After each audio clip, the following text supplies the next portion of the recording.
فنون ہیں، مجھ میں بھرے جہاں کے علوم و فنون ہیں، قرآن میرا نام ہے برادران اسلام۔ تو یہ متبرک مجلس قرآن پاک کے اختتام کے بعد منعقد ہوئی ہے۔ قرآن اور جس مہینے میں ہم اور آپ زندگی گزار رہے ہیں، جس کو کہتے ہیں رمضان، قرآن اور رمضان یہ دونوں اس طریقے پر ایک دوسرے کے لیے ضروری ہیں جیسا کہ دامن اور چولی، لازم اور ملزوم، اور یہی متبرک مہینہ ہے۔ اس مہینے کو اللہ تبارک و تعالی نے عظمت بخشی ہے نزول قرآن کی بنیاد پر، اور جتنی بھی آسمانی کتابیں ہیں، چاہے وہ توریت ہو، چاہے وہ زبور ہو، چاہے وہ انجیل ہو، چاہے صحف ابراہیم ہو، یا اور صحیفے ہیں جو دیگر انبیاء کرام علیہ السلام پر اللہ تبارک و تعالیٰ کی جانب سے نازل کیے گئے، تمام کے تمام نزول کا مہینہ رمضان ہے۔ توریت اس مہینے کی 6 تاریخ یعنی 6 رمضان المبارک کو توریت نازل ہوئی، زبور 13 رمضان کو، انجیل جو سیدنا عیسیٰ علیہ السلام پر نازل ہوئی وہ ہے 18 رمضان کو، اور قرآن کے متعلق اللہ تبارک و تعالیٰ نے خود قرآن مقدس کے اندر فرمایا ہے اِنَّا أَنزَلْنَاهُ فِي لَيْلَةِ الْقَدْرِ وَمَا أَدْرَاكَ مَا لَيْلَةُ الْقَدْرِ، کہ ہم نے قرآن مقدس کو اس ماہ مبارک کے اندر ایک ایسی متبرک اور عظیم اور قابل تعظیم اور بابرکت رات کے اندر اتارا ہے کہ جس رات کے متعلق اللہ کے رسول صلی اللہ علیہ وسلم نے اور خود اللہ رب العزت نے قرآن مقدس کے اندر فرمایا ہے خیر من الف شہر۔ آگے خصوصیت اور بیان کیے ہیں تنزل الملائکۃ والروح فیہا بإذن ربہم من کل امر۔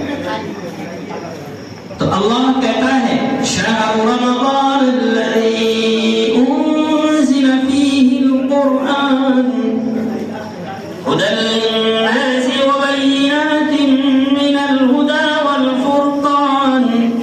یہ قرآن مقدس کی سب سے بڑی سورت سورہ بقرہ، پارہ نمبر 2، صفحہ نمبر 7، آیت نمبر 185۔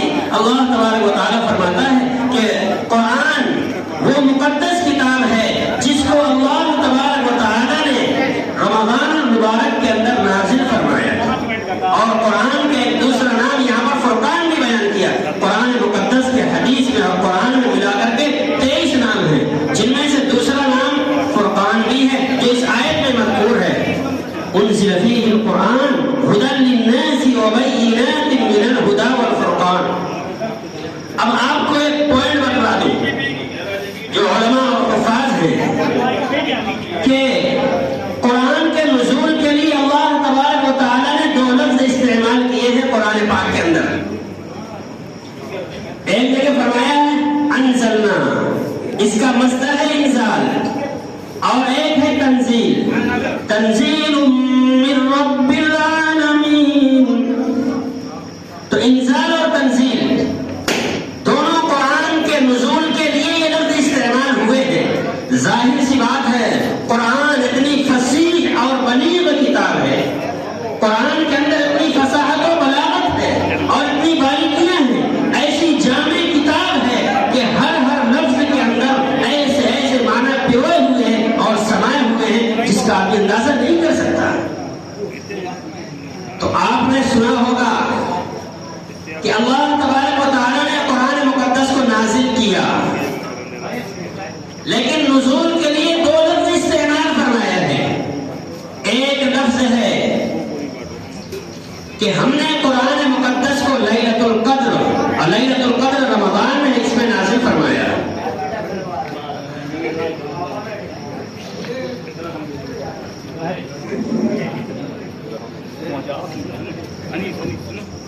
جلدی چلے جا مالا کیا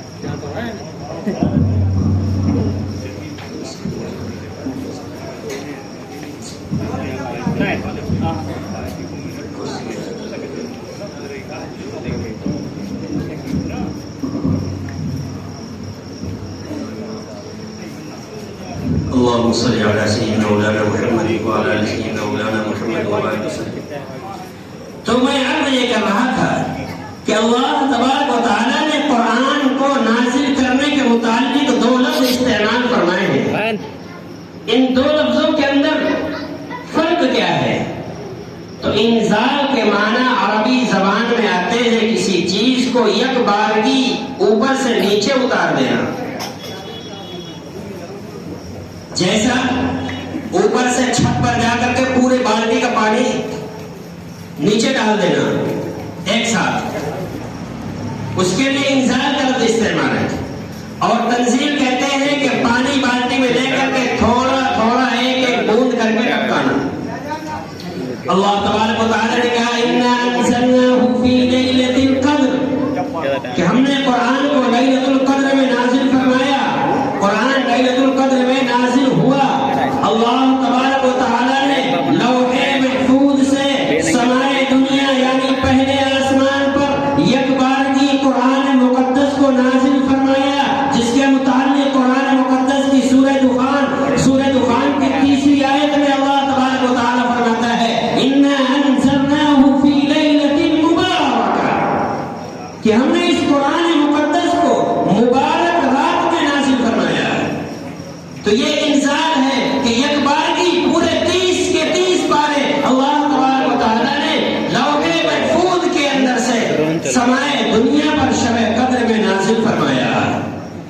اور آپ نے یہ بھی سنا ہوگا کہ اللہ تبارک و تعالیٰ نے جناب محمد رسول اللہ صلی اللہ علیہ وسلم پر سیدنا جبرائیل علیہ السلام کے ذریعے سے قرآن پاک کو 22 سال 10 ماہ کچھ دن میں نازل کیا، یعنی 23 سال میں.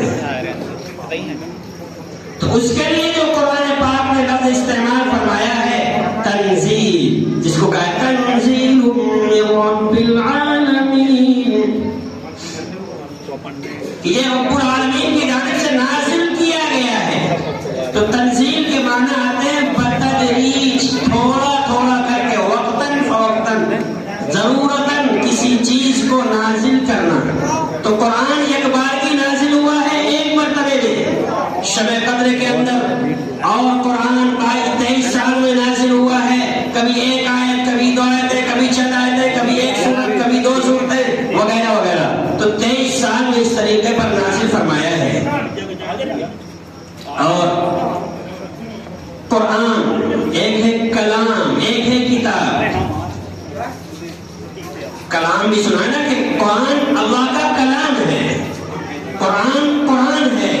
اور قرآن کو کتاب بھی کہا ہے، جس کو قرآن مقدس کی سب سے بڑی سورت میں فرمایا ہے ذَلِكَ الْكِتَابُ لَا رَيْبَ فِيهِ. اس میں کیا فرق ہے؟ کلام اور کتاب اور قرآن میں فرق کیا ہے؟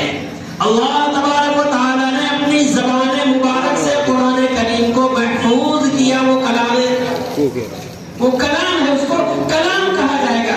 اس لیے کہ کلام کے معنی آتے ہیں تکلم کرنا، بات کرنا، منہ سے کسی بات کا ادا کرنا، اس کو کہا جاتا ہے کلام. اور اسی سے کہا جاتا ہے متکلم. آپ نے متکلم کا لفظ، یہ معروف مشہور لفظ ہے، سنا ہوگا. جب جماعت گشت کے لیے نکلتی ہے تو ایک رہبر، ایک امیر، ایک متکلم طے ہوتا ہے. متکلم وہ ہوتا ہے جو بات کرنے والا. تو قرآن کا بات کرنے والا خود خالق کائنات ہے، اور خالق کائنات کی زبان سے نکلنے والا کلام وہ اللہ کی کتاب یعنی کلام اللہ ہے.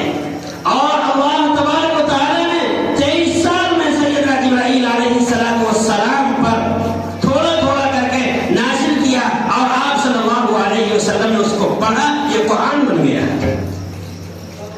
اور اللہ کے رسول صلی اللہ علیہ وسلم نے اپنے صحابہ کرام سے قرآن کو لکھوایا. اور آج ہمارے سامنے 2 تختیوں کے درمیان میں جو موجود ہے یہ ہے کتاب اللہ. اللہ نے کہا ذَلِكَ الْكِتَابُ لَا رَيْبَ فِيهِ، یہ نہیں فرمایا ذَلِكَ الْكَلَامُ لَا رَيْبَ فِيهِ، ذَلِكَ الْقُرْآنُ لَا رَيْبَ فِيهِ نہیں کہا. اور ایک پوائنٹ اور دیکھیے، عربی زبان میں جس طریقے پر انگلش لینگویج میں آتا ہے جس اور دیٹ مانے دور کے لیے، اس میں اشارہ بعید کے لیے، اور جس آتا ہے نزدیک کے لیے. تو یہاں پر قرآن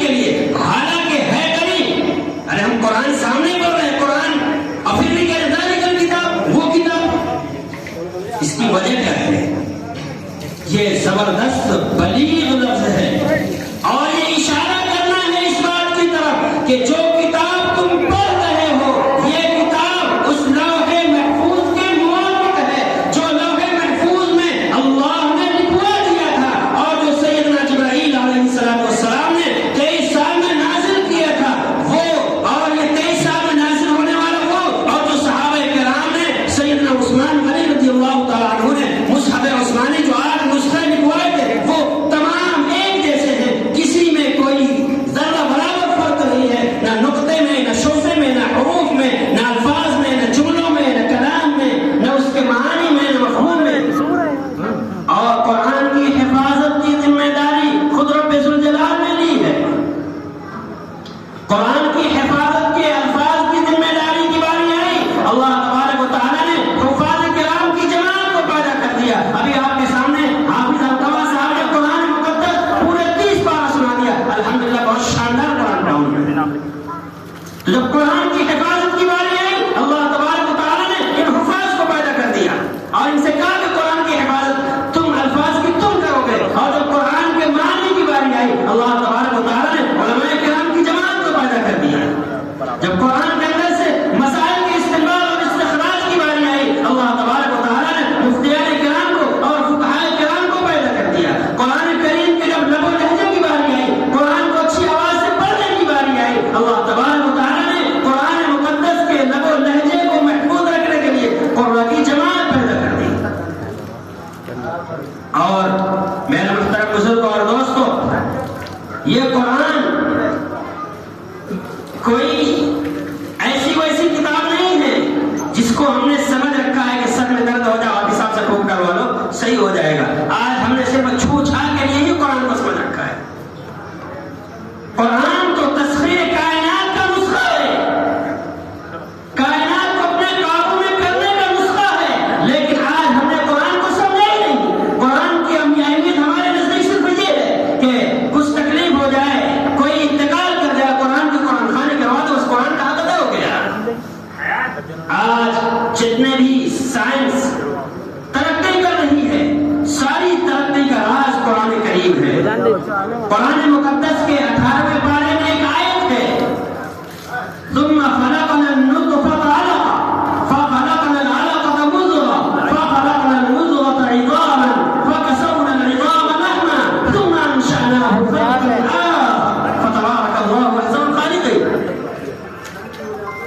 اس آیت کریمہ میں اللہ تبارک و تعالیٰ نے اتنی زبردست انسان کے ماں کے رحم میں آنے کے بعد سے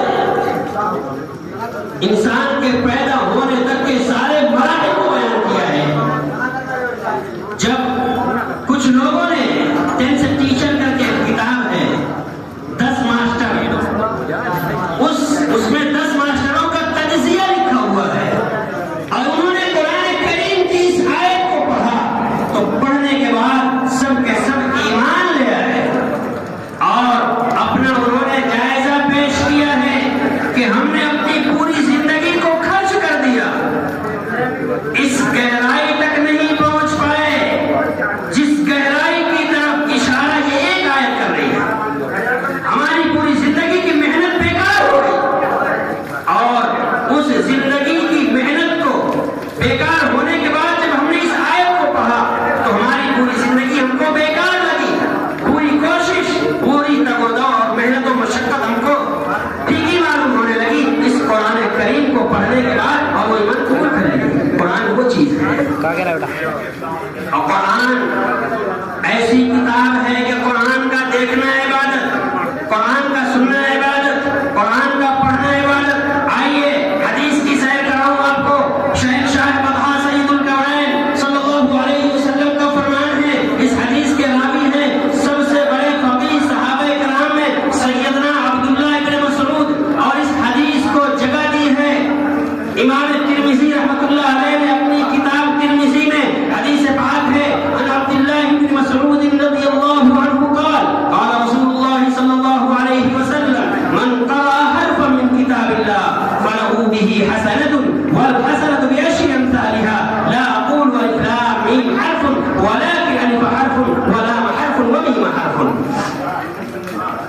کہ جس نے قرآن مقدس کا ایک حرف پڑھا، ایک لفظ نہیں کہا، ایک سینٹنس نہیں کہا، ایک جملہ نہیں کہا، ایک پیراگراف نہیں کہا، بلکہ ایک حرف پڑھا. من قرأ حرفا من کتاب اللہ، جس نے قرآن کا ایک حرف پڑھا، اس ایک حرف کے بدلے اس کو 10 نیکی ملے گی. قرآن کہتا ہے، اٹھائیے قرآن 8واں پارہ کھولیے اور 8ویں پارے کے 9ویں صفحے میں آپ کی نگاہوں کے سامنے ایک آیت آئے گی، من جاء بالحسنہ فلہ عشر امثالھا، جو ایک نیکی کرے گا اس کو ایک نیکی کی 10 کے برابر ثواب دیا جائے گا. تو حدیث اس کی مستدل اور شہادت دے رہی ہے. اللہ کے رسول صلی اللہ علیہ وسلم نے فرمایا، من قرأ حرفا من کتاب اللہ فلہ بہ حسنۃ والحسنۃ بعشر امثالھا. ایک حرف پڑھے گا، ایک حرف کے بدلے 10 نیکی ملیں گی اور وہ ایک نیکی 10 کے برابر ہوگی. آقا علیہ الصلوۃ والسلام نے فرمایا مثال دے کر، لا اقول، میں یہ نہیں کہتا الف لام میم حرف، الف لام میم پورا ایک حرف ہے، بل الف حرف ولام حرف ومیم حرف، بلکہ الف مکمل ایک حرف ہے، لام مکمل ایک حرف ہے اور میم مکمل ایک حرف ہے. جب حافظ قرآن کریم کو پڑھانے کے لیے مصلی پر کھڑا ہوتا ہے اور کہتا ہے الف لام میم، 3 حرف ہو گئے. اس حرف کے ادائیگی میں 3 حرف آئے، 30 نیکیاں ہو گئی اور رمضان میں 1 کا 70 ملتا ہے. یہ بھی آپ نے سنا ہوگا. اب کیلکولیشن کر لیجیے کہ ان 3 حرفوں پر کتنی نیکیاں مل گئی. تو میرے محترم بزرگوں اور دوستوں، بعض شارح نے یہ تک کہا ہے کہ الف لام میم یہ 9 حرف ہیں، یعنی الف کے تلفظ میں 3 حرف آتے ہیں، لام کے تلفظ میں یعنی پڑھیں گے لام، لام بڑا کا ماترا لا اور ماں، لیکن جب اردو میں لکھیں گے تو لام الف اور 3 حرف آئیں گے، اور الف میں الف اور لام اور فا. اسرافیل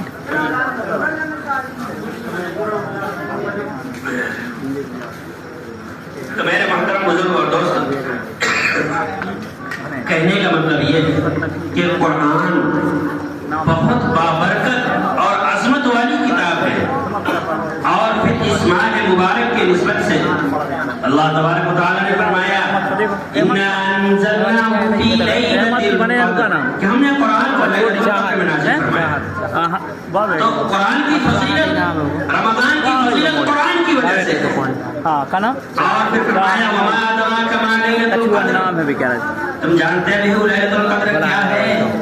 پھر خود اللہ ہی جواب دے رہا ہے لیلۃ القدر خیر من الف شہر، کہ لیلۃ القدر وہ متبرک اور بابرکت اور عظیم رات ہے، ایسی مبارک رات ہے، ایسی عظمت والی فضیلت والی اور بزرگی والی رات ہے کہ جو شخص اس رات کو پالے اور اس رات میں عبادت کر لے، وہ ایسا ہے جیسا کہ 83 سال 4 مہینے اس نے عبادت کیا. اللہ نے کہا 1000 مہینوں سے بھی بہتر ہے. اب بہتر کی کوئی حد مقرر نہیں کی، لیکن 1000 مہینے کو کہا گیا ہے 83 سال 4 مہینے، اور اللہ نے کہا خیر، اس سے کہیں زیادہ بہتر. لاکھوں مہینے بھی ہو سکتے ہیں، کروڑوں مہینے بھی ہو سکتے ہیں.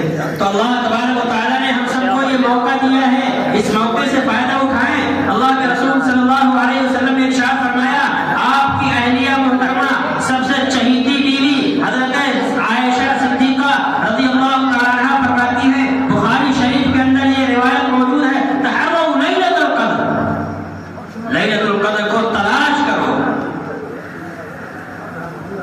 فی عشر الاواخر